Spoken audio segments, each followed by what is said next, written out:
Hello friends, આજે આપણે શીખીશું સિમ્પલ ગોળ ગળું બનાવવાની રીત. એના માટે તમારે જોઈશે એક પેસ્ટિંગ પેપર અને એનું ડ્રેસનું મેચિંગ કપડું. સિમ્પલ ગોળ ગળું બનાવવા માટે પેસ્ટિંગ પેપરને પહેલાં લંબાઈ આપણે 8 ઇંચ રાખીશું, એની પહોળાઈ 4 ઇંચ રાખીશું. હવે એને આપણે પેપર ઉપર ડ્રો કરીશું. ડ્રો કરવા માટે તમારે સ્કેલનો ઉપયોગ કરવાનો અને એને ગોળ ગળું બનાવવા માટે તમે કર્વ સ્કેલ પણ ઉપયોગ કરી શકો છો, જો તમારી જોડે હોય તો. કર્વ સ્કેલનો પણ ઉપયોગ કરી શકો છો. ચલો તો આપણે પહેલાં એને ડ્રો કરીએ.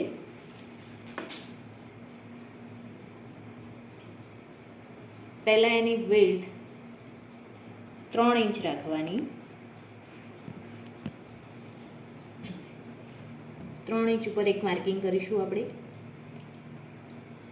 અહીંયા નીચે પણ એક 3 ઇંચ ઉપર માર્કિંગ કરીશું. સ્કેલની મદદથી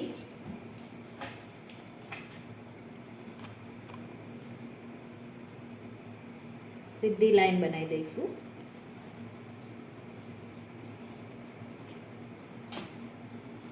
હવે આપણે ગળું ડીપ કેટલું રાખવું છે એ નક્કી કરી લઈશું. તમે જેટલું ડીપ પહેરતા હોય તેટલું ડીપ ગળું રાખવાનું.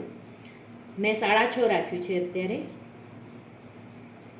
એક માર્કિંગ અહીંયા કરી લઈશું 6.5નું 6.5 ઉપર.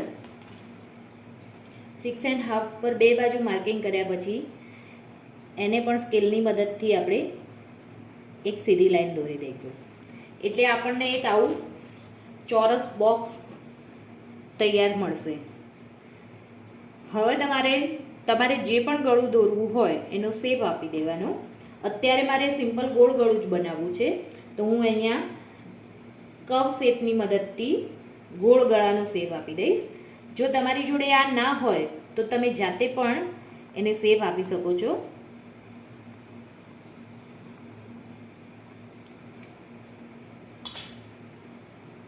હવે આપણે એની આઉટસાઈડ 1 ઇંચનું માર્જિન રાખી અને ગોળાઈમાં આપણે માર્કિંગ કરીશું. આવી રીતે માર્કિંગ કરી લેવાનું.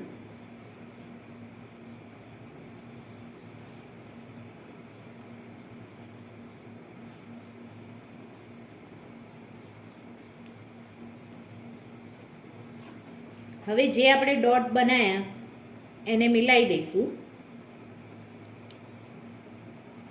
અને એને શેપ આપી દઈશું.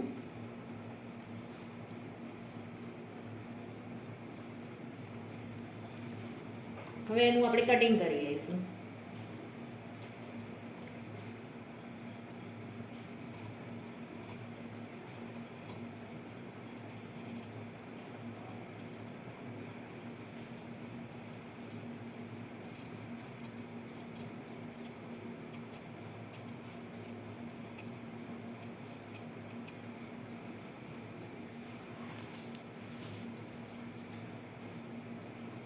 અંદરના ભાગનું પણ કટિંગ કરી લઈશું. આપણે જે લાઈન દોરી છે એના ઉપર જ આપણે કટિંગ કરવાનું રહેશે.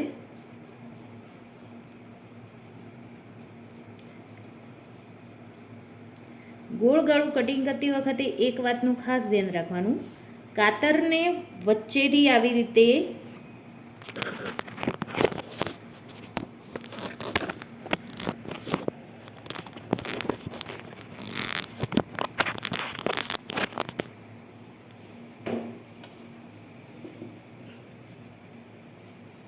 જો તમે કાતરને આવી રીતે વચ્ચેથી રાખવાની અને એને સિમ્પલ આમ ગોળ ફેરવવાની. એટલે તમારું ગળું ગોળ કટિંગ થશે અને જે પેલા ખાંચા પડે છે એ ખાંચા નહીં નીકળે, એક સરખું કટિંગ થશે. આટલા આવીને 1/2 ઇંચની ગેપ ઉપર અહીંયાથી આપણે આડું કટિંગ કરી લઈશું. વચ્ચે કટનું નિશાન આપી દઈશું.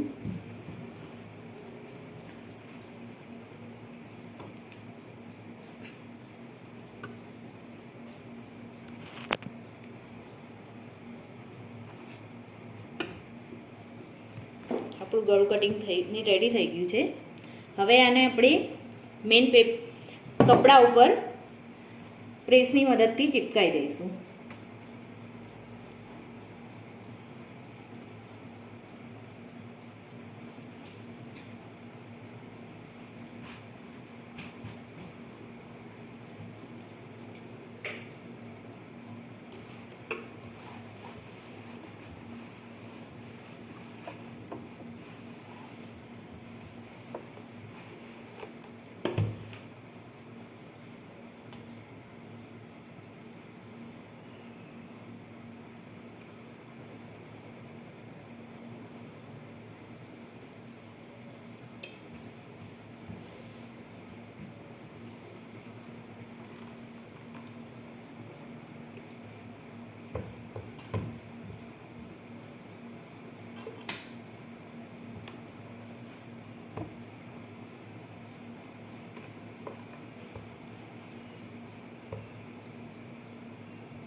ચિપકાયા પછી એની આજુબાજુમાં આપણે વધારાના કપડાને કટિંગ કરી લઈશું. 1/2 ઇંચ જેટલું માર્જિન રાખી અને બાકી વધારાનું બધું જ કપડું કટિંગ કરી લેવાનું છે.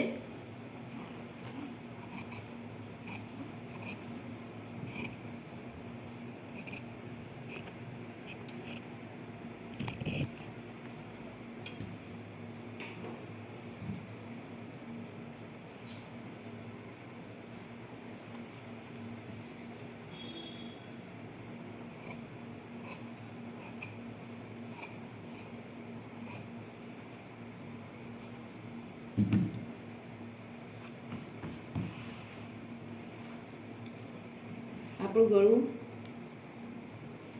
રેડી થઈ ગયું છે. હવે જે આપણે માર્જિન રાખ્યું છે એને આપણે આમ ફોલ્ડ કરી અને એના ધાર ઉપર એક સ્ટીચ લગાવી દઈશું, અથવા તો તમે એને પ્રેસની મદદથી પણ કરી શકો છો. હું સ્ટીચ લગાવી દઈશ. ચલો તમને સ્ટિચિંગ કરીને બતાવું છું.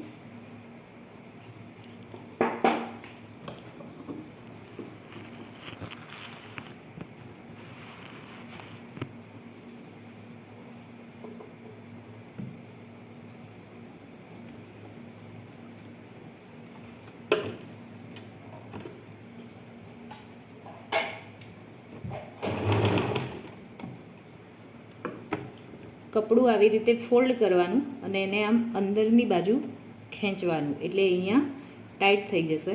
અને પછી એના ઉપર સ્ટીચ લગાવવાનો.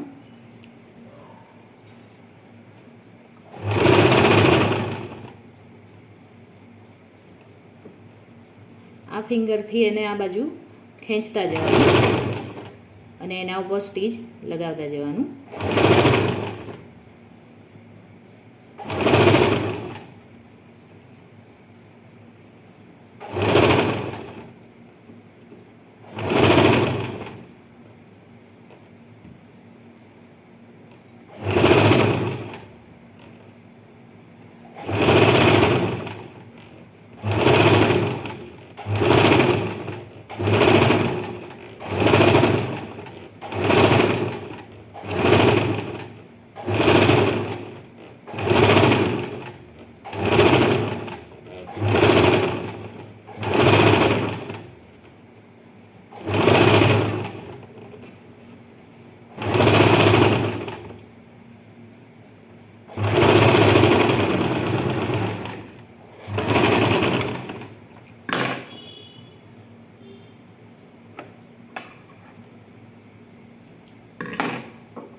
આ રીતે તૈયાર થઈ જાય સ્ટીચ લગાવ્યા પછી. એટલે હવે ચલો આપણે એને કુર્તી ઉપર સેટ કરીશું. વચ્ચેથી એને ફોલ્ડ કરી અને એને પહેલાં કટ લગાવી દઈશું. અને આવી રીતે ફોલ્ડ કરી અને એને એક નખની મદદથી સેટ કરી લઈશું. તમે પ્રેસ પણ લગાવી શકો છો. એટલે આ રીતે એક લીટી આપણને મળી જશે જે મિડલ પોઈન્ટમાં આવશે કુર્તીના. ચલો હું તમને કુર્તી ઉપર લગાવીને બતાવું છું.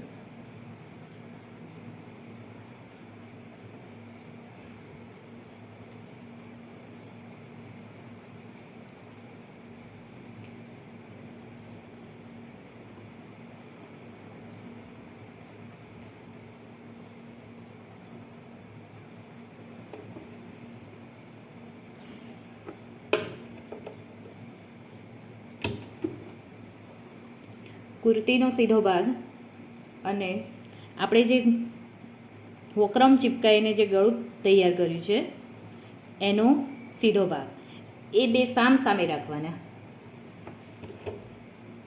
અને આવી રીતે સેટ કરવાનું વચ્ચે મિડલમાં. પહેલાં વચ્ચે એક સિલાઈ લગાવી દેવાની જેથી કરીને આપણું ગળું સરખું લાગે. કોઈ વાર એવું થતું હશે કે તમે ગળું લગાવતા હશો અને એક બાજુ ખેંચાઈ જતું હશે, તો તમે જો આ રીતે વચ્ચે એક સિલાઈ લગાવી દેશો તો તમારું ગળું બંને બાજુ બે સાઈડ એક સરખું સ્ટિચિંગમાં આવશે.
તમારે ગળું લગાવતી વખતે કુર્તીનું કાપડ કે ગળાના શેફને ખેંચવાનું નથી, સિમ્પલ રીતે એને લગાવવાનું છે. કોઈ જ કપડું ખેંચવાનું નથી.